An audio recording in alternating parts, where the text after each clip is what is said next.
Dans cet exercice, nous allons étudier la fonction f qui a x associe x puissance x, puis résoudre l'équation x puissance x est égal à racine de 2 sur 2. Alors on va commencer par étudier la fonction f. Pour ça, on va déjà déterminer son ensemble de définitions.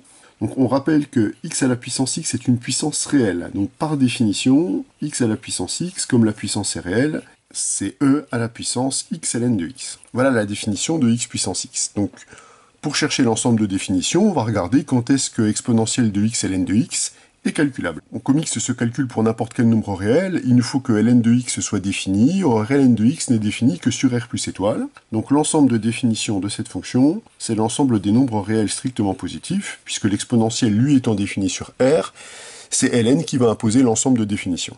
On peut également dire que cette fonction est continue sur r plus étoile, puisque l'exponentielle est continue sur r, x est continue sur r, et la fonction log est continue sur r plus étoile.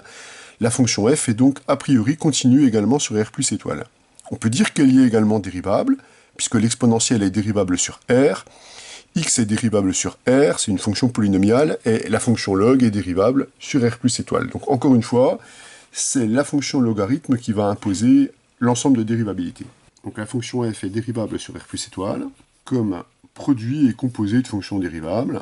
On va donc dériver cette fonction en appliquant les règles de calcul de la dérivée d'un produit et d'une composée. Donc la dérivée de f, on va commencer par dériver l'exponentielle. Bon, la dérivée de la fonction exponentielle, c'est elle-même, que l'on applique à x ln de x, et on multiplie le résultat par la dérivée de x ln de x. La dérivée de x ln de x, c'est la dérivée d'un produit. On va déjà dériver x, on va multiplier le résultat par ln de x. Donc comme la dérivée de x par rapport à x, c'est 1, on récupère ln de x. Et comme ln de x se dérive en 1 sur x, voilà la dérivée de ce produit. Donc on vient de calculer la dérivée de la fonction f. Si on veut obtenir les variations de f, il nous suffit de chercher le signe de la fonction f'. Alors on peut déjà noter que le terme qui est ici, étant donné que c'est une exponentielle d'un nombre réel, c'est un nombre qui est strictement positif. Le signe de la dérivée, il est donc donné par le signe de ln de x plus 1. On va donc chercher à quelles conditions f' de x est positif ou nul. On cherche les nombres réels strictement positifs tels que f de x est positif ou nul. Comme ce nombre est strictement positif, il nous suffit de connaître les nombres x tels que ln de x plus 1 est supérieur ou égal à 0. En retranchant 1 à chaque membre, on obtient ln de x supérieur ou égal à moins 1. Puis en appliquant la fonction exponentielle pour obtenir x, on obtient donc que x est supérieur ou égal à exponentielle de moins 1, c'est-à-dire 1 sur e. Il faut bien noter que pour cette dernière équivalence, j'ai utilisé le fait que la fonction qui a x associe x puissance x est strictement croissante sur r, ce qui permet de conserver l'équivalence et de raisonner par équivalence. On en déduit donc que la fonction f est donc strictement croissante sur l'intervalle 1 sur e plus l'infini, et comme ailleurs la dérivée est négative, elle sera donc décroissante sur l'intervalle 0, 1 sur e. On va pouvoir dresser le tableau de variation de la fonction f. Donc maintenant qu'on connaît les variations de f, on va regarder ce qui se passe aux extrémités. Comme on fait une étude de fonction ici, on aime bien savoir ce qui se passe dans la limite aux extrémités. Alors on va commencer par ce qui se passe en 0. Alors, on travaille évidemment avec la définition, on ne va pas travailler avec x puissance x, on va travailler avec exponentielle de x ln de x, ceci n'est qu'une notation, ceci est le sens de la notation, donc on travaille avec le sens comme toujours. Alors, on va déjà regarder ce qui se passe dans le logarithme, et on voit qu'on est tout de suite amené à avoir une forme indéterminée, puisque la limite de x ln de x est une forme indéterminée lorsque x tend vers 0, puisque x tend vers 0 et le log tend vers l'infini, moins l'infini en l'occurrence. Donc on a une forme indéterminée. Mais heureusement, les théorèmes de croissance comparée nous permettent de dire que c'est x qui l'emporte dans cette situation et que la limite de ceci est égale à 0. Or, la fonction exponentielle, elle est continue en 0, donc la limite lorsque x tend vers 0 par valeur positive de l'exponentielle de ce terme, c'est égal à exponentielle de 0, c'est-à-dire est égal à 1. Là, j'utilise la continuité de la fonction exponentielle, ce qui me permet de passer à la limite dans l'exponentielle. Par conséquent, la limite de f en 0 est égale à 1. On peut dire dans ce cas que la fonction f elle est prolongeable par continuité en 0. Pour ce qui est de la limite en plus l'infini, comme x et ln de x tendent tous deux vers plus l'infini et que l'exponentielle tend vers plus l'infini en plus l'infini, la fonction tend vers plus l'infini en plus l'infini. Et en 1 sur e, eh bien on obtient, en évaluant notre expression, exponentielle de moins 1 sur e. On peut en donner une valeur approchée, ceci est environ égal à 0,69. Bon, on a à peu près tout dit sur les variations de cette fonction. On va pouvoir maintenant tracer l'allure du graphe de la fonction. Comme la dérivée est envers moins l'infini en 0, on va avoir ici en 0 une tangente verticale. Et donc notre fonction va avoir l'allure suivante. Elle va atteindre son minimum au point 1 sur e, et ensuite elle tend vers l'infini. On va indiquer ici où on atteint le minimum. Ce minimum, il est atteint en 1 sur e. 1 sur e, c'est environ 0,36. Voilà l'allure du graphe de la fonction. On va pouvoir maintenant passer à la résolution de notre équation. Alors on va passer comme d'habitude à une étape de reformulation. On sait que les candidats à être solution de cette équation, c'est n'importe quel nombre x positif ou nul.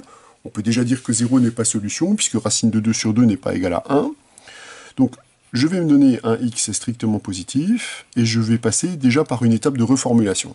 Étant donné que là on a x à la puissance x, c'est une puissance réelle, on a plutôt intérêt à travailler avec le sens pour pouvoir reformuler cette équation. Racine de 2 sur 2, on peut le réécrire en 1 sur racine de 2, puisque 2 c'est racine de 2 au carré. Donc je vais préférer l'écrire sous cette forme-là. Et je vais appliquer la fonction logarithme pour récupérer une expression plus simple, x ln de x dans l'équation. Ça c'est une expression concrète que je manipule bien. Sachant que le log de ce terme-là, par les règles de calcul du log, c'est moins ln de racine de 2, et comme racine de 2, je peux le voir comme 2 à la puissance 1/2, on obtient que x ln de x va donc être égal à moins 1/2 de ln de 2. Bon, cette équation, elle est quand même plus simple écrite sous cette forme-là, et là on a un petit cadeau, c'est toujours en appliquant les propriétés de la fonction log, on obtient ici dans le membre de droite 1/2 ln de 1/2. Donc on tombe sur une solution gratuite. On voit tout de suite que 1/2 fait partie de l'ensemble des solutions de cette équation. Donc 1/2 appartient à l'ensemble des solutions. L'ensemble des solutions, je vais l'appeler S. Alors, on tombe sur une solution gratuite. Maintenant, ce qui serait intéressant, c'est de savoir si c'est la seule. Alors, c'est probablement pas la seule solution, puisque ceci, si j'en prends une valeur approchée, c'est environ 0,707. Donc la valeur que j'obtiens ici, elle est strictement plus grande que le minimum de ma fonction. Ça se joue de très très peu, mais c'est quand même strictement plus grand que le minimum de ma fonction. Comme ma fonction ici, elle est continue, et elle décroît de 1 jusqu'à cette valeur, le théorème des valeurs intermédiaires nous assure qu'elle va prendre cette valeur une et une seule fois.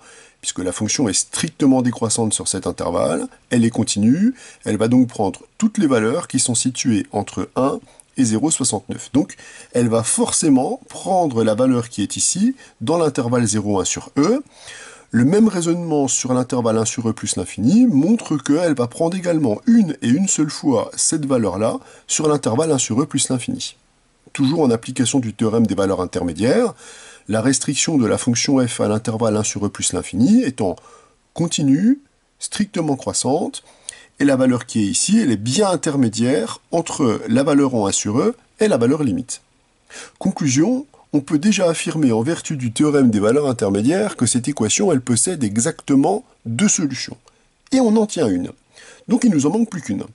Sachant que celle qu'on a trouvée, elle est située à droite de 1 sur e. Donc il nous manque celle qui est située à gauche. Mais là, regardez, si on est un tout petit peu astucieux, on peut quand même constater que 1/2 ln de 1/2 est aussi égal, si je passe au carré ici et que je compense dans l'expression, c'est aussi égal à 1 quart multiplié par ln de 4. Puisque 1 quart, c'est 1/2 au carré. Si j'utilise les propriétés du log, la puissance, elle tombe. Elle vient simplifier le terme 1 quart en 2. Ce qui veut donc dire que 1 quart est également une solution de notre équation. Or, le théorème des valeurs intermédiaires nous indiquait que notre problème ne pouvait avoir que deux solutions. Or, on vient de trouver deux solutions à cette équation. On a uniquement deux solutions à cette équation. On obtient donc que l'ensemble des solutions, c'est l'ensemble qui contient uniquement les deux éléments, 1/2 et 1 quart.